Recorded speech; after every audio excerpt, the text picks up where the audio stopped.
Leaky toilet flappers. If you aren't paying attention, they can go unnoticed for ages, all the while wasting upwards of 100 gallons of water per day. Talk about money down the drain.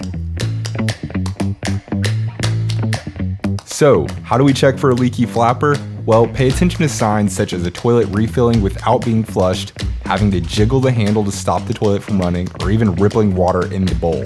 If you want to get even more hands-on to be sure you're in the clear, you can place a few drops of food coloring in the tank and let it sit for 30 minutes. If the water in the bowl shows some of that color, it may be time for a new flapper. Don't worry though, changing a toilet flapper is a super simple project. Go ahead and reach behind the toilet to turn off the water, then flush the toilet to empty the tank. Now remove the lid. In here you'll find a little flapper connected to a chain. That's what we're replacing. Disconnect the lift chain and remove the flapper from the mount pegs. Then attach your new flapper to the mount pegs and reattach the chain, leaving some slack in it. Push the lever to test the range of motion, and once you like it, turn the water back on and give it a test flush. If everything functions properly, go ahead and put the lid back on and you're good to go.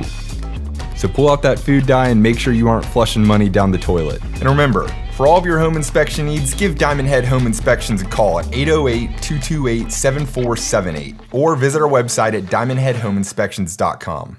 We'll see you there.